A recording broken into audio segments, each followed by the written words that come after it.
eh, atas waktunya. Eh, Bapak Ibu,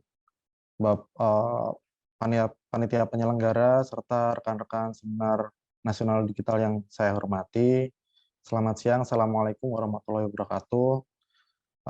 Di sini saya akan seperti yang telah terpampang di poster ya, bersanding dengan bapak-bapak panelis yang lain yang Masya Allah luar biasa paparannya.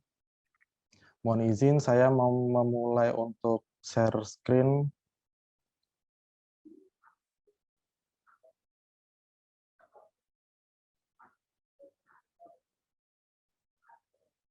Ya, mudah-mudahan sudah terlihat dengan jelas ya. Sudah, Mas Ega, sudah. Oke. Baik, Bapak Ibu yang saya hormati, seperti yang sudah disampaikan Mbak Nova tadi ya terkait dengan CV saya. Nah, ini ada sedikit tambahan.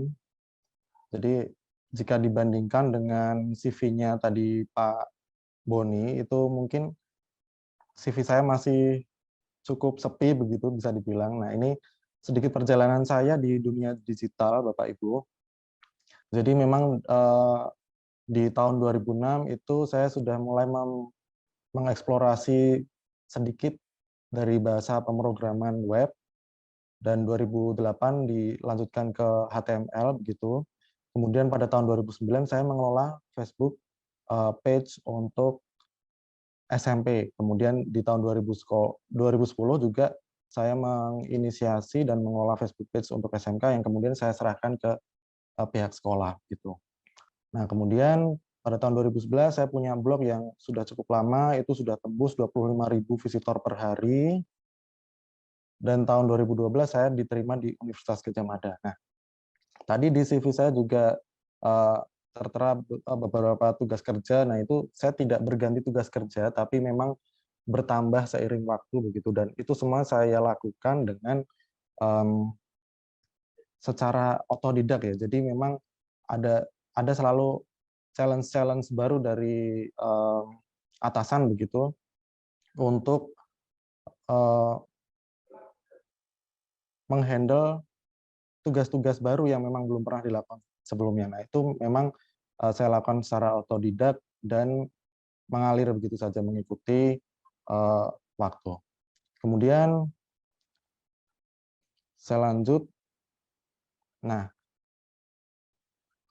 sekarang terkait dengan Universitas Gadjah Mada sendiri, itu memang dari tahun 2012 saya kelola, kemudian pada tahun 2016 mulai dibentuk tim. Itu di antara waktu tersebut memang sudah melewati beberapa kali mendapatkan penghargaan begitu ya Bapak Ibu. Jadi di antaranya tahun 2015 itu pertama kalinya mendapatkan Social Media Award dari majalah marketing, dan 2016, kemudian 2017 itu mendapatkan anugerah dari Humas PTN dan Kopertis, 2020 dari Dikti, 2021 juga dari Diktiristek, dan 2022 dari Public Relations Indonesia Awards atau PRIA. Nah, kira-kira seperti ini Bapak Ibu untuk lini masa platform distribusi konten UGM. Jadi di tahun 2008 pertengahan itu Facebook Universitas Gadjah Mada sudah dibuat oleh salah satu alumni Universitas Gadjah Mada juga, yang kemudian diserahkan pengelolaannya ke kantor Humas. Nah, pada tahun 2010 itu Twitter juga sudah dibuat oleh salah satu staf yang ada di UGM waktu itu, dan kemudian pengelolaannya juga diserahkan ke bagian hubungan masyarakat. Tahun 2011 sempat ada Flickr, kemudian di tahun 2012 itu, nah ini ketika saya masuk, itu saya terpikir Kaskus waktu itu lagi rame, kenapa tidak kita bergabung ke Kaskus begitu ya. Jadi pada prinsipnya ini seperti pengen eksplorasi begitu. Nah ini eksplorasi ini salah satu yang menjadi kunci nanti ketika kita akan melakukan berbagai macam strategi promosi dan pengelolaan media sosial untuk kebutuhan promosi konten digital dari institusi Bapak Ibu sekalian. Kemudian pada tahun 2015 itu juga ketika Instagram sudah mulai populer, kita mencoba untuk masuk ke Instagram dengan konten pertama waktu itu sederhana sekali, konten foto ya Bapak Ibu. Nah, kemudian pada tahun 2015 akhir atau 2016 awal itu kami mulai masuk ke LinkedIn, kemudian masuk ke Line, dan di 2018 ini bisa Bapak Ibu saksikan di sini ada kami mulai masuk ke TikTok. Tapi waktu itu belum aktif. Jadi memang sudah menjadi kebiasaan saya ketika ada platform baru atau platform yang mulai populer, itu saya mendaftarkan UGM begitu ya. Jadi mendaftarkan UGM supaya eh, eh, tidak kehabisan nama. Jadi biasanya kan kalau nama institusi itu kita punya branding begitu ya, misalnya Universitas Gadjah Mada atau UGM Yogyakarta. Nah, itu sudah di sosial media yang lain kita sudah melakukan branding dengan nama tersebut. Kemudian nanti pas ada platform baru, tahu-tahu oh ternyata platformnya ternyata di platform tersebut nama Universitas Gadjah Mada atau UGM Yogyakarta sudah dipakai oleh orang lain. Nah, itu sering terjadi. Nah, untuk itu di banyak platform media sosial atau platform distribusi konten itu eh, saya membuat akun untuk UGM entah akan dipakai atau tidak. Nah, kita lanjut dulu ke tahun 2020 itu kami mulai eksplorasi untuk masuk ke ranah podcast yang distribusinya memang selain ke YouTube, begitu juga ke Spotify dan platform-platform yang lainnya. Jadi untuk yang di YouTube itu ada visualnya, untuk yang di Spotify dan lain-lain itu hanya audio. Kemudian pandemi mulai menyerang. Pandemi menyerang karena kita punya waktu ekstra, karena banyak hal yang tidak bisa dilakukan, tidak bisa bikin konten dan lain-lain, kita mulai eksplorasi ke kegiatan-kegiatan berbasis live streaming. Waktu itu kita mulai dengan sangat sederhana ya Bapak Ibu. Jadi waktu itu UGM Update episode pertama itu hanya yang penting gambar dan suaranya masuk dan terkirim ke audiens. Baru setelah itu karena menjadi kegiatan rutin tiap minggu, setiap minggunya kami melakukan improvement sehingga menjadi salah satu rubrik rutin hingga saat ini dengan audiens yang cukup banyak untuk ukuran live streaming yang rutin begitu. Nah, kemudian di tahun 2021 akhir setelah melakukan lobby-lobby begitu ya kepada Bapak Ibu pimpinan universitas atau melalui atasan bahwa TikTok ini sudah menjadi platform distribusi yang umum dan populer, tidak hanya joget-joget alay seperti sebelumnya. Nah, ini sudah waktunya untuk kita masuk seperti itu. Nah, maka di tahun 2021 akhir itu tahun 2021 awal atau 2020 akhir itu kami mulai aktif di TikTok. Baik, saya lanjutkan ke tabelnya. Nah, kira-kira gambarnya seperti ini. Jadi memang tidak semua platform yang kami kelola itu pengelolaannya berlanjut terus ya. Jadi ada beberapa platform yang kita coba untuk masuk, tapi ternyata secara pengelolaan itu tidak apa ya, effortnya terlalu besar, kemudian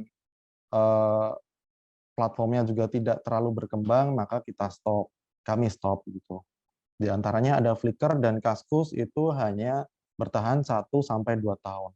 Nah, untuk platform yang lain itu masih berlanjut hingga saat ini. Nah, untuk platformnya sendiri memang ini hanya sebagian ya Bapak Ibu yang kami eksplorasi. Ada banyak platform-platform lain juga yang sebenarnya kami sudah mulai mencoba masuk, namun memang tidak dipublikasi atau tidak dilanjutkan. Jadi memang mengikuti animo dari target audiens kita sendiri. Baik, saya lanjut. Nah, sebelumnya mungkin saya perlu sampaikan di sini kan topik saya mengenai pengelolaan konten digital. Nah, ini mungkin lebih ke wawasan secara umum.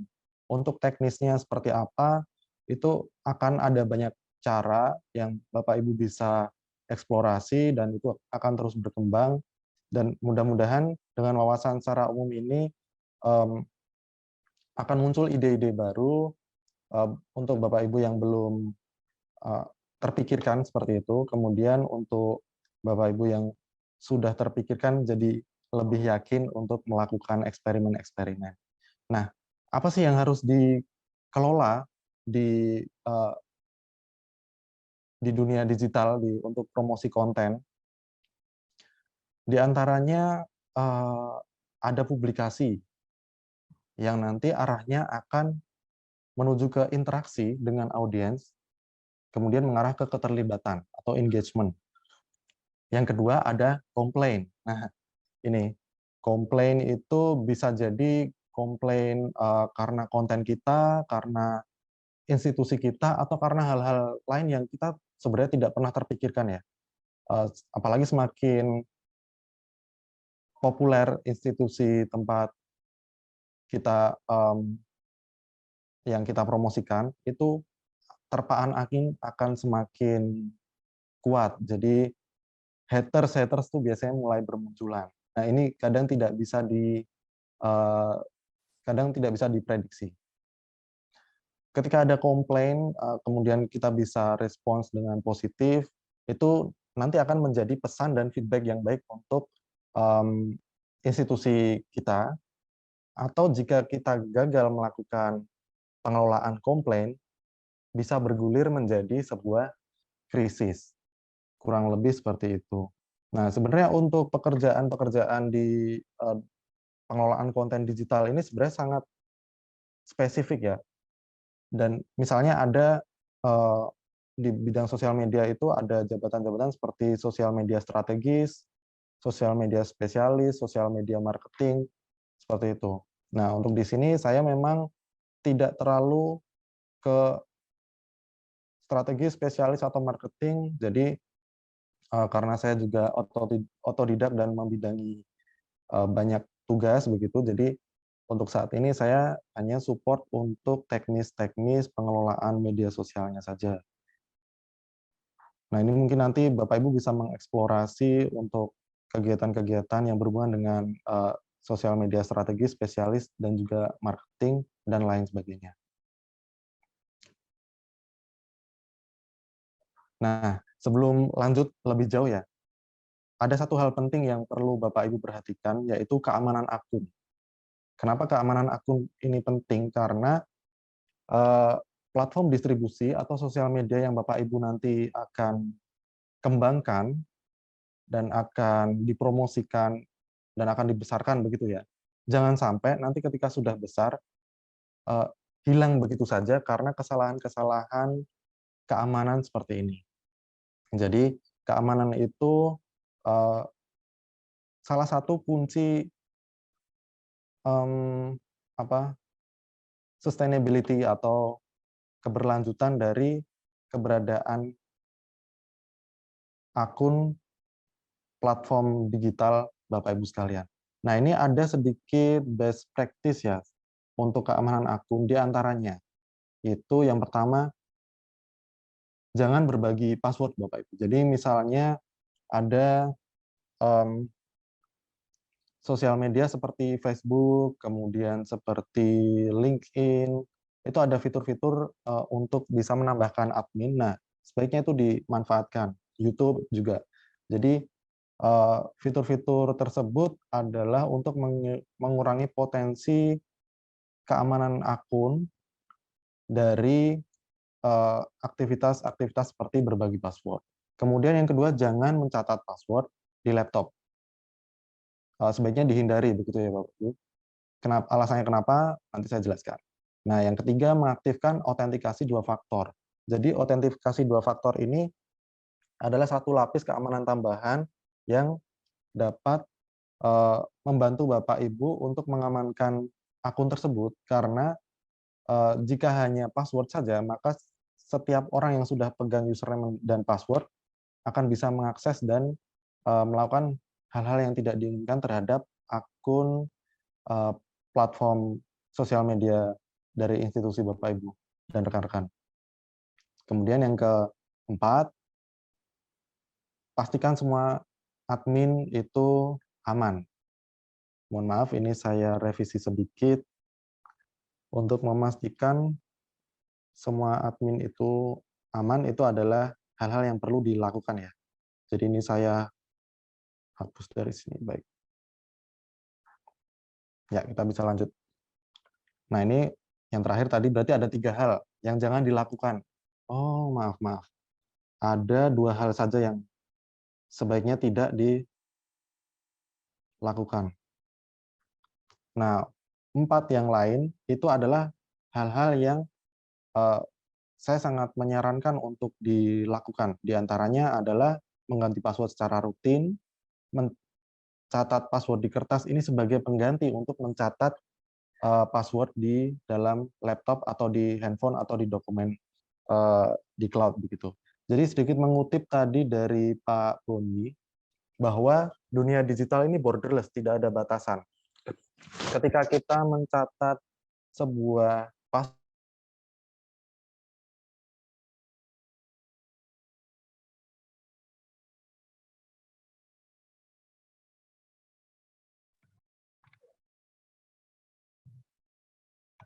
Halo Mas Ega. ya. Ya, tadi sempat nge-freeze bentar. Silakan Oh baik. dilanjut. Sampai di mana tadi? Sampai di autentifikasi 2 faktor itu. Oh baik, ya. Jadi oke. Mungkin saya ulang sedikit ya. Yang pertama tadi jangan berbagi password, yang kedua jangan mencatat password di laptop. Nah, untuk best practice-nya itu ada bisa mengganti password secara rutin. Dan yang kedua mencatat password di kertas ketimbang di dalam laptop. Kenapa?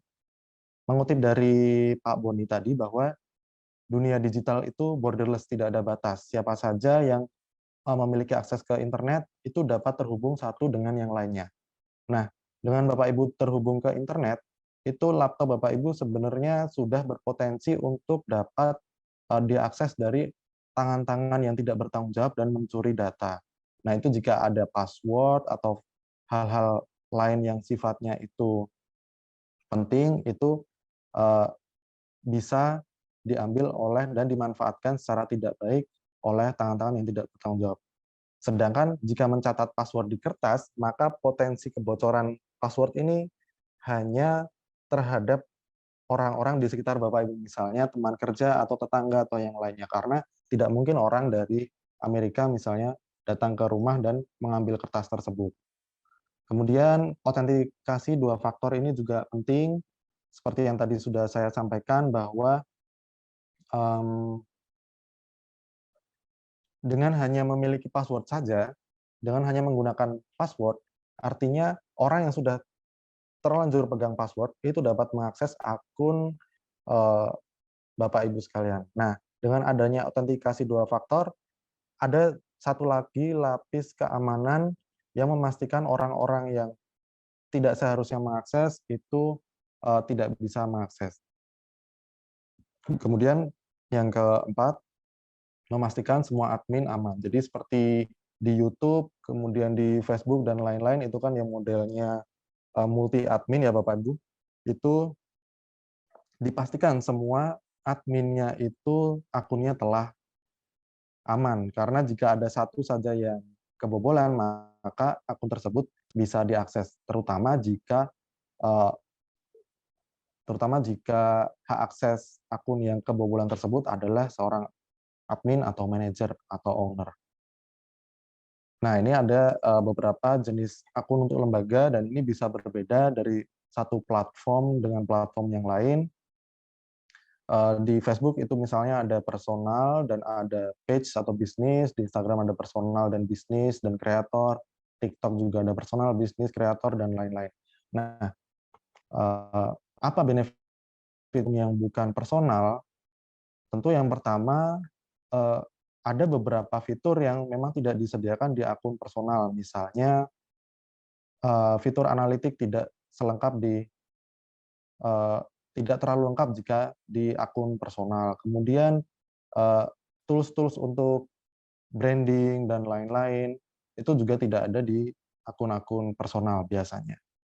Nah, jadi mungkin bisa dipastikan walaupun ini tidak wajib ya, karena di beberapa platform itu antara personal dan bisnis dan kreator itu tingkat exposure-nya bisa saja sama. Namun lebih baik jika Bapak Ibu menggunakan tipe atau jenis akun yang sesuai dengan kebutuhan. Nah, kemudian kita lanjut ke bentuk konten digital. Apa saja sih konten digital yang bisa kita distribusikan, kita promosikan di internet? Di antaranya ada teks, gambar, video, suara, kemudian dan lain sebagainya begitu ya. Nah, untuk teks itu platform yang biasanya dipakai itu adalah Twitter, Facebook, Line, dan LinkedIn, dan juga platform lain sebetulnya.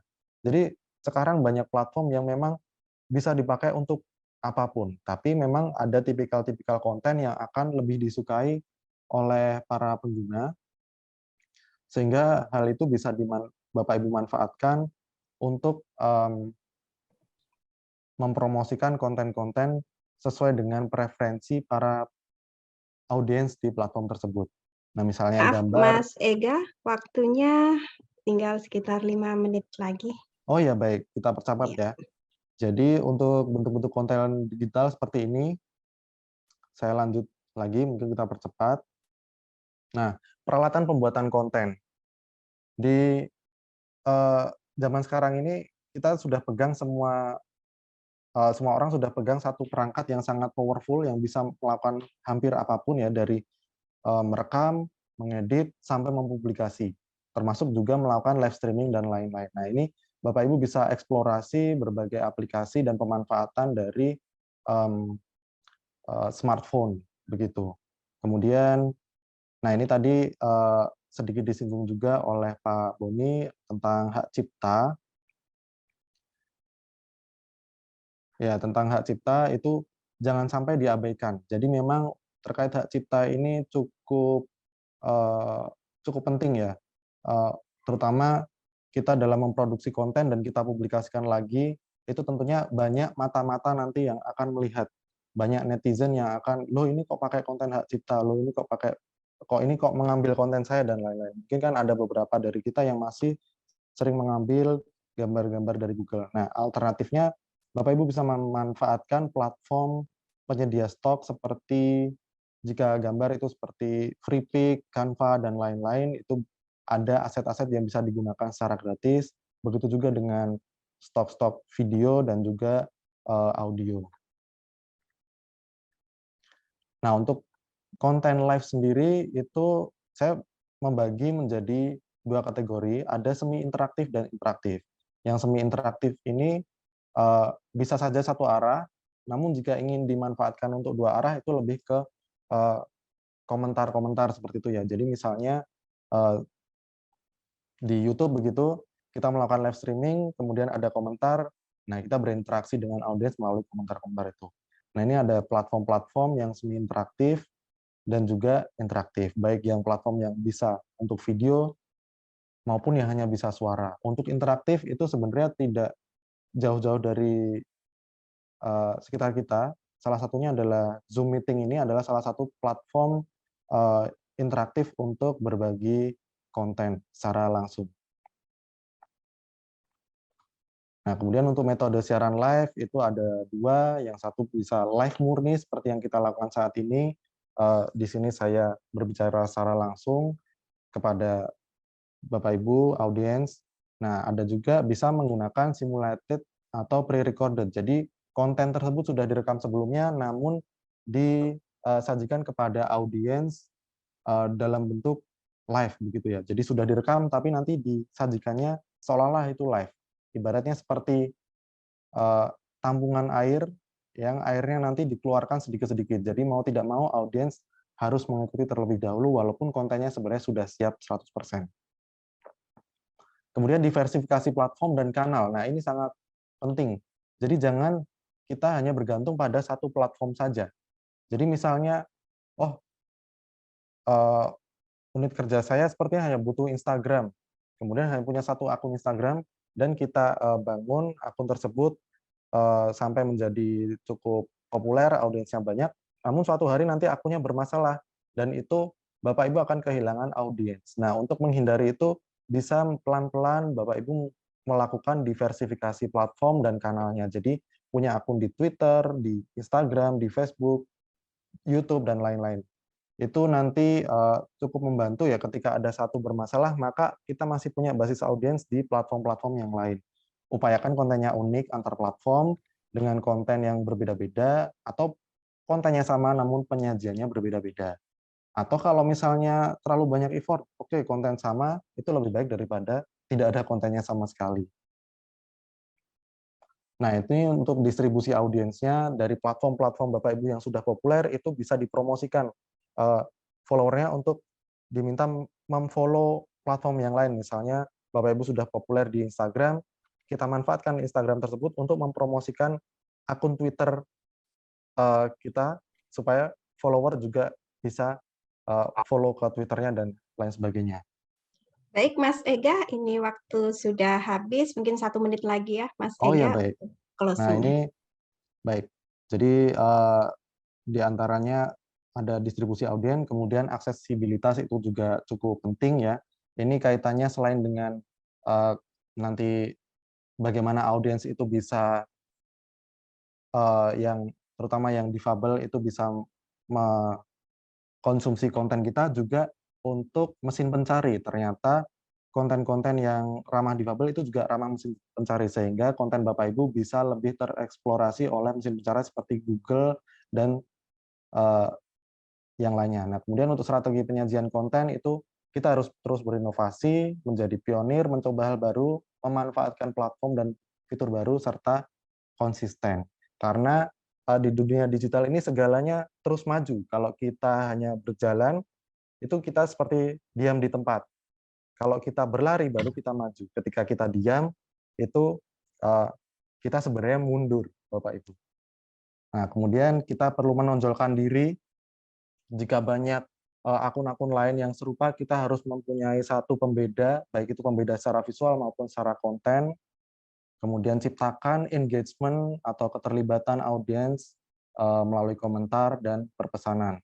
Kemudian jangan lupa seperti yang awal tadi kita sempat singgung sedikit, jika ada krisis maka handle dengan baik supaya jangan sampai itu melebar. Jika bisa mengurai benang kusutnya itu lebih baik. Kemudian manfaatkan juga fitur analitik yang sudah disediakan oleh platform-platform. Nah, demikian Mbak Nova, terima kasih. Mungkin bisa dilanjutkan, saya serahkan kembali ke moderator.